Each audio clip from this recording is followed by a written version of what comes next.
Assalamualaikum warahmatullahi wabarakatuh. 10 malam terakhir. Rasulullah Shallallahu Alaihi Wasallam adalah salah satu manusia yang dijamin oleh Allah masuk surga. Namun ada yang unik dari beliau. Adanya jaminan itu justru ibadah beliau semakin banyak dan berkualitas.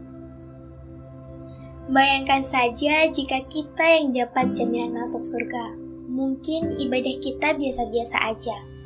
Alasannya, buat apa lagi? Toh udah dijamin masuk surga. Bukankah ibadah dilakukan untuk dapat pahala sebagai bekal di akhirat agar dapat masuk ke dalam surga? Suatu hari, Aisyah radhiyallahu anha, istri Rasulullah SAW menanyakan hal itu. Jawaban beliau sungguh luar biasa. Apakah aku tidak boleh menjadi hamba yang bersyukur? Jadi, adanya jaminan itu beliau syukuri dengan ibadah yang semakin intensif. Rasulullah SAW telah melepaskan diri dari ibadah transaksional menjadi ibadah cinta. Transaksional karena imbalan dan hukuman. Cinta karena rasa syukur dan persembahan. Ini perlu kita renungi. Transaksional tidak masalah asalkan dilandasi oleh cinta. Intensifikasi ibadah Rasulullah SAW juga sangat luar biasa pada 10 malam terakhir bulan Ramadan.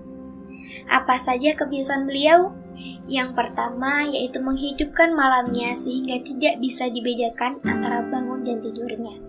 Seolah-olah sepanjang malam beliau terjaga terus-menerus dalam aktivitas ibadah. Beliau melakukan iktikaf di masjid, melepaskan diri dari segala urusan sehari-hari sebagai pemimpin masyarakat.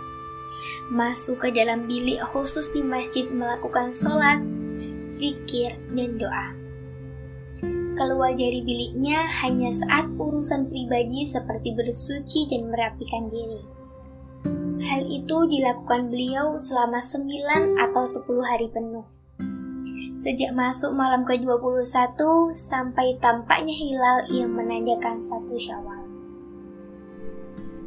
Ibadah utama yang beliau lakukan di malam hari yaitu sholat malam. Khusus bagi Rasulullah SAW, sholat witir menjadi wajib hukumnya sehingga tidak pernah ditinggalkan oleh beliau baik dalam keadaan mukim ataupun safar ataupun dalam perjalanan. Yang kedua yaitu Rasulullah SAW senantiasa membangunkan istri-istrinya juga anak dan menantunya untuk ibadah bersama. Jadi ada rasa kebersamaan untuk mendekatkan diri kepada Allah. Rasulullah SAW melakukan hal itu sampai beliau wafat. Setelah itu istri-istrinya lah yang melanjutkan kebiasaan tersebut. Yang ketiga yaitu banyak memohon ampunan atas segala dosa. Aisyah radhiyallahu anha secara khusus meminta agar diajarkan doa khusus di malam itu. Maka Rasulullah SAW mengajarkannya untuk membaca doa Allahumma innaka afuwun tuhibbu afwa fa'fu anni. Artinya, wahai Allah yang maha pengampun, ampunilah aku. Mulai tadi malam kita sudah memasuki 10 malam terakhir. Marilah kita intensifkan ibadah kita. Jika kita tidak sanggup penuh 9 atau 10 hari kali 24 jam karena masih ada urusan duniawi seperti kerja, maka kita bisa melakukan iktikaf di malam hari. Jika hal itu masih sulit dilakukan, maka kita bisa datang ke masjid untuk sholat tahajud berjamaah. Kemudian pagi harinya kita bisa kembali ke rumah dan melanjutkan aktivitas. Jika teman-teman ingin mencoba amalan ini dengan penuh, maka dapat dilakukan nanti saat cuti bersama telah tiba, yaitu 5 hari kali 24 jam. Semoga semua amal ibadah kita diterima oleh Allah Subhanahu wa Ta'ala dan menjadi catatan pahala yang berguna untuk kehidupan nanti di akhirat.